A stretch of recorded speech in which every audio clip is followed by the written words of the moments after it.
Hello my viewers, I want to welcome you to this very important discussion in Revit today.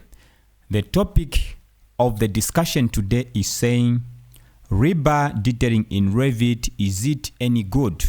Now why I decided to discuss with you on this topic is that a lot of people ask a lot of questions. Some of them are hesitant, especially those who are doing it for the first time, on whether they should switch to Revit in terms of rebar detailing. Others are so used to AutoCAD and find it a challenge, of course, to switch to Revit. For those, some of them, like maybe some of you may have been using Revit and you may have a lot of questions on how to do certain things, and if Revit can actually produce the details the way you need it in your office or according to your design. So I just want to have a discussion with you, and you are going to learn one or two things and how you can approach Revit. So as we discuss, we are going to refer to some of these are the details that I produced from this little model here. You can see that we have the columns here, we have the beams, we have this detail, the ring beam, we have the bases, and all these details that you can see here. And as we discuss, we'll refer to some of these details. Now I just want to ask all of you, if you like what I'm doing on this channel, make sure that you subscribe to my channel, like the videos and share with your friends. If you subscribe, then to motivate me to do more and more tutorials. Please don't just ignore subscribing. You help me. That is the only way you can help me, to motivate me, if you subscribe to my channel. So without wasting time, let's get started in this lesson.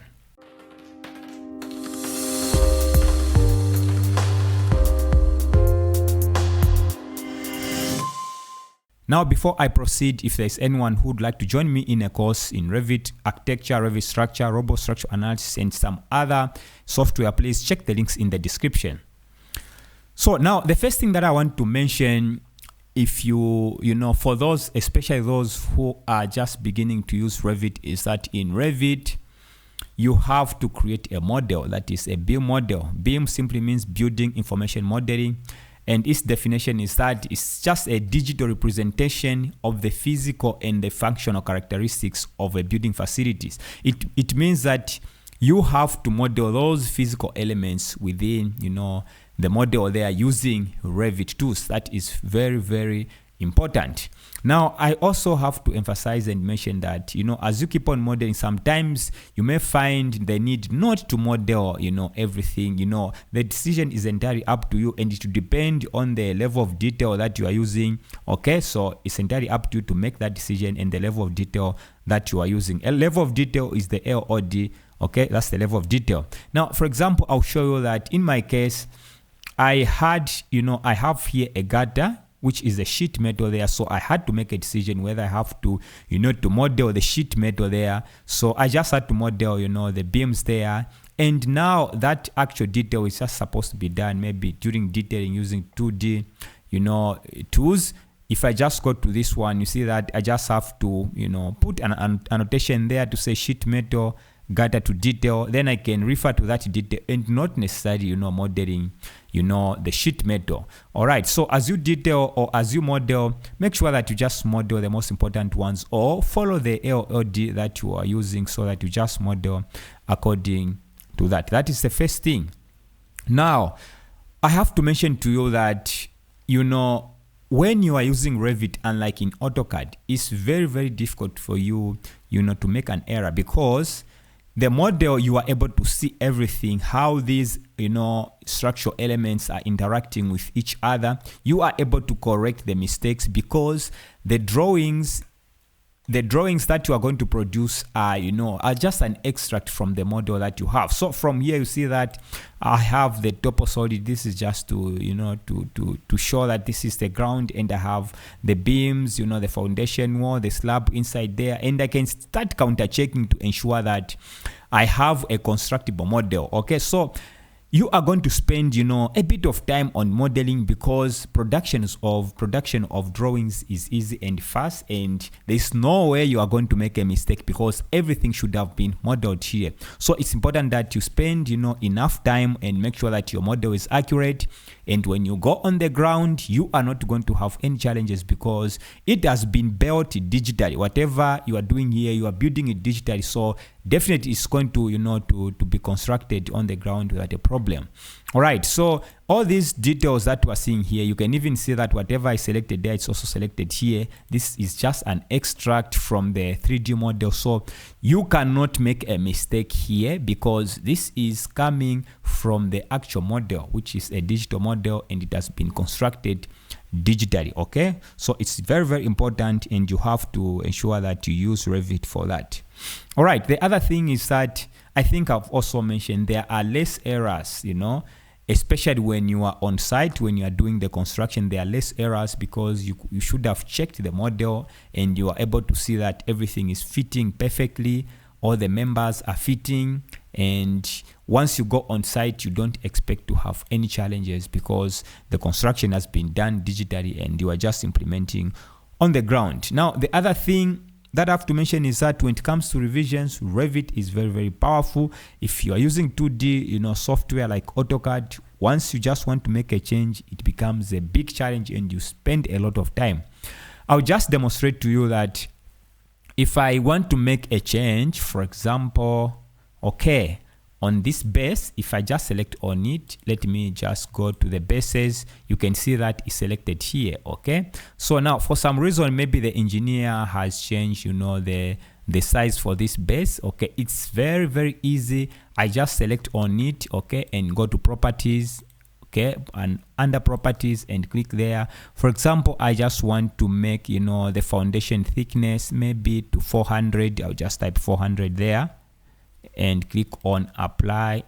Okay, now let me go back to my details. So that is the only thing that you do. You can see that if I come to this detail, okay, I didn't add, okay, let me just add a dimension here. Just double click, select on this one and add a dimension. You see that that is 400. Now it means that anywhere where this detail is this base, this one has updated automatically. In AutoCAD, I can assure you, you have to go to each and every detail and ensure that you change. That's why on site you find that there are a lot of errors on site, you know, as a result of revisions, especially if the detailers are quite lazy, they not pay attention to details. These are some of the things that you are going to be encountering, even if you are so extra careful, because depending on the complexity of the project, you might not be able to follow up on every, you know, revision that you are doing. You see that I've changed this one. If I just double click, let me just go to, I think, to the bases. Where are the bases? All right, let me see where are the actual bases, so that you see that even within here, actually this one was already detailed and everything will parametrically, you know, adjust without a problem. Now, when it comes to, you know, Rebar detailing, I've emphasized in a number of videos that you have to constrain your Rebar. That is very, very important. If you constrain your Rebar, it means that even when you change, you can see that the cover is maintained, all the rebars are maintained. Even if I change the size, it could be a beam, a column, or anything. Once you do that revision, if all the bars are constrained, they'll still, you know, adjust accordingly while maintaining all the properties. All right, so if I come here, and the other thing again that I have to mention is that you can change anything within any detail. It can be a, you know, a view like this one. You can go to 3D view or indeed any other view. For example, if the engineer maybe for some reason changes that, okay, I don't want this one to be a 2Y16, maybe I want this one to be a Y12. So I can even do it from here, or I can even do it from the 3D view. So you see that the tag is there. If I just come here and maybe let me change to Y12 like that, you see that all the tags will update, and anywhere where I have this one, it already has changed without a problem. Let me just try to select this one. Am I able to view? Okay, in this view, it's the only one. But if I go to the columns, I think I'm supposed to see this one. We can see that it's right here, and you can see that it has also changed. And you know, this is so powerful. I like using Revit because I don't want to waste time when it comes to these revisions, these changes that come on there. You know, you may doubt the power of Revit when you are just starting, when, you know, you need to model, you need to spend a bit of time. But as you get used to it, you see that Revit is a software, and it's the most powerful software that you can ever use when it comes to, you know, to Rebar detailing. Now, let me also talk about another important, you know, thing in Revit, which are called, you know, view templates. View templates are very, very important. And I'll again demonstrate somewhere here. You will notice that as you start, you know, modeling and detailing, for example, you start modeling and detailing, maybe later on you just want to add maybe an extra beam which was not part of a detail, maybe a column or maybe a walls. As you can see, we have a wall here. All right, assuming that the wall was not there and you add it later, it's going to appear. Okay, now let's assume that you don't want to show the walls within the detail there. You know, it will be challenging for you to start now hiding. The other method is that you need to right click, hide in view, maybe by elements. You go to the next one, you see that it's appearing in all these views. You need to go there, click one, right click, hide in view by elements. Now you can imagine if there are so many details, again, that would be a challenge for you. Okay, so now what you want to do is to use view templates. Now, as I've said, I'm just assuming that you don't want the walls to be shown under the beams. So a view template will just, you know, tell you, or you can configure it so that you just turn on things that you don't want to see, you know, the graphics and other things, and save it somewhere, and you can use it in any detail. Okay, and you just have to use it in one view. Anywhere where that view template has been used, everything will change. Okay, so I have double clicked this one, and let me see, you can see that I have a view template called structural framing elevation, which is this one. This is simply the visibility graphics, but just in this window, the items here or the options have been arranged in a different way. Now under structural framing, it's a view template. You see that if I just click there, under the overrides model, overrides annotation, all this is still the same as, you know, what is in the visibility graphics, and also some options which are down here combined into one. Okay, you can see that we also have the scale. Now, if I don't want to show the walls, as I've said, I can just go to walls. Okay, then just uncheck there, apply, okay, apply, okay. And now if I just double click, you see that all the walls have disappeared, you know, on all the beams, since I use the same template. You see that if I click there, all these beams have the same template, and all the walls have disappeared. As you can see on all these, we see that we have, okay, this one is a different template, but the beams in elevation. So this one would be very, very helpful. If I can go, I think I also have some other beams here. Okay, we also have some other beams. You can see that even this one, all those walls have disappeared. So this was just an example. Sometimes you start modeling and things will start appearing here. Sometimes some other rebar which is unwanted will start appearing. Please make use of the view templates. It's going to save you a ton of time, and you not waste a lot of time. So let me change it from here, and let me go there and bring back under the overrides model. You can see that a number of options here. If you have a specific question on how you can create, you know, a view template, apply it, and other things, please, you can ask there in the comments. So let me bring back the walls there, and let me simply apply. Okay, you see that we are going to have the walls appearing here. As you can see, all the walls are there. As you can, some of them are in sections, some of them are not, because they are not being cut. And you can see that all the walls are there sitting on top of the beam. If I go back to, let me go to the other one, you can see that all the walls are there. So I can't overemphasize the importance of, you know, view templates when it comes to, you know, actually it's not just Revit for, you know, RCC buildings, also any discipline like architecture, structure, MEP. Make sure that you use view templates. All right, you can see that. Now there's also some tips and tricks in terms of line weights.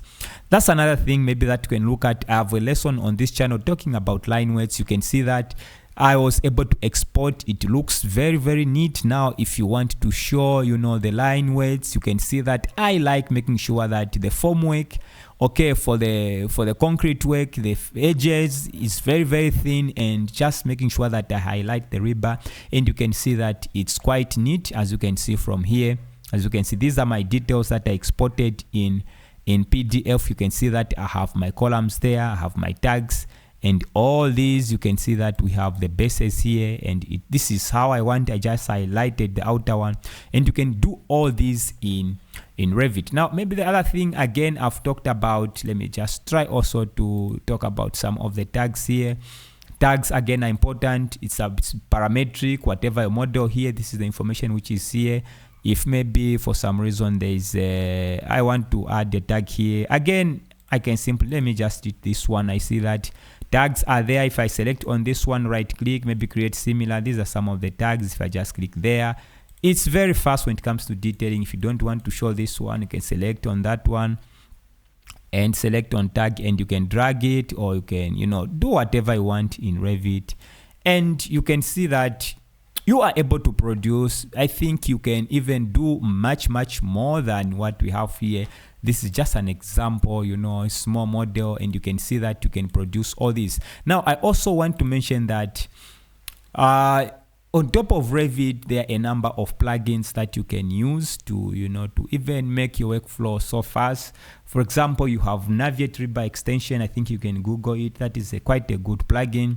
You also have Power Pack. You also have Sophistic. All these are some of the plugins. Again, there are some lessons on Navigate on this channel. Please just go there on my channel and check for these lessons. So finally, let me also mention that for those who detail in a different way, those who add maybe the bars, extracting them from there. For example, there are those who show all the stirrups there. I can select on one of the stirrups. I was just trying to detail according to the BS Eurocode. You can detail in any way that you want, and you can create those tags. Just put a comment there or a question on how you want to put these tags, on how you want to detail to be specific to your needs. So if I just just select this one, you can see that I can show all these bars. There's people, of course, who detail like this. I can do that and reverse, and ensure that, let me just cancel there. I can reverse everything so that I can see that.